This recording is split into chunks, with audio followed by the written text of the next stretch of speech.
I'm Jackie from Industrial Air Systems, and I'm going to demonstrate the items covered in our compressed air service checklist to assist you with your own equipment checks.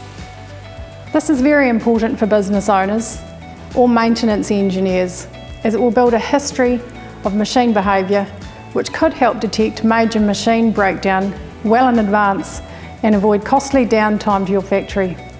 Remember, if you notice anything is wrong, call a technician right away. Uptime makes you money, downtime costs you many times more. In-house checks are recommended to be done weekly.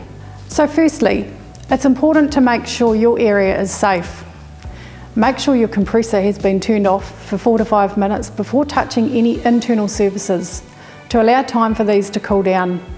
Make sure your compressor is turned off at the wall and can't be restarted by another person during your check. Some of these checks need to be completed with your compressor off, so we'll conduct these ones first. Make sure the air is vented from the compressor by closing one of the valves downstream of the compressor and opening the valve beside the compressor to release the air. So checking the oil level.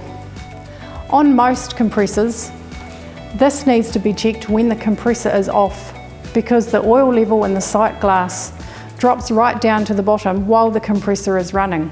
Check the oil level in the sight glass. Refer to your compressor manual for the correct level, but usually this is between 3/4 full and right to the top of the sight glass. You can also check the colour of the oil in the sight glass. It should be clear and a nice yellow colour. If it's starting to look black, brown, dirty or milky, you need to call a technician. Check the air filter. Open the housing and remove the filter. It can be blown clean with low pressure compressed air. If it's very dirty, call your technician. Check the panel filters if fitted. These are mounted on the side of the compressor and can be blown clean with compressed air or given a good bang on the ground. If they are clogged up, it will restrict the flow of cooling air into your compressor and could result in overheating. This compressor is a direct drive compressor, but you need to check the condition of the belts if it's belt driven, and they shouldn't have any wear showing on them. No cracks or perishing on the edges. Now we can turn the compressor on to start the rest of the checks. Open your ball valves again to allow the compressor to run and press start. Listen carefully for any knocks or bangs or bad vibration when it starts running. Make a note of these, as it could indicate an issue with the motor bearings. Check if you can hear any air leaks, like a hissing sound from inside the compressor or the attached equipment. Any leaks should be fixed by a technician, as they can cost you thousands of dollars in lost energy per year. Check your displayer for the compressor temperature and the run hours. Your compressor may also have a load hours figure. Most important for maintenance planning is the run hours, so this is the one you want to note. Check inside the compressor for any oil leaks. A little oil goes a long way, so a small leak can look bad, but all leaks should be noted. And if you're concerned, call your technician. Lastly, for the compressor, check your compressor room temperature, as this will have a big effect on the running temperature and overall life of your compressor, and will show if you need to add extra ventilation to your compressor room. A compressor room shouldn't go above 35 to 40 degrees. Moving on to your dryer, which in most cases will be a refrigerated dryer.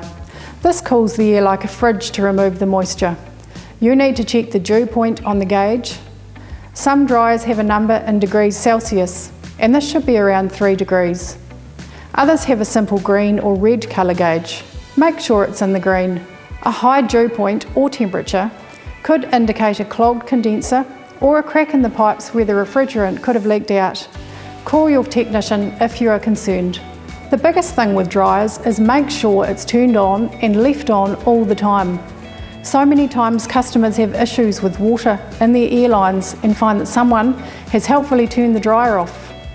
It's good to have a message by the switch to remind staff not to turn it off. Check the drains are working properly. You can do this by activating the test button for an electronic drain. It should let out a short burst of compressed air, and usually a bit of moisture as well. Although in most cases, these will be connected to a drain tube for condensate disposal. Now to the air receivers. Once again, Check all the drains are working properly by activating the test or manual override button.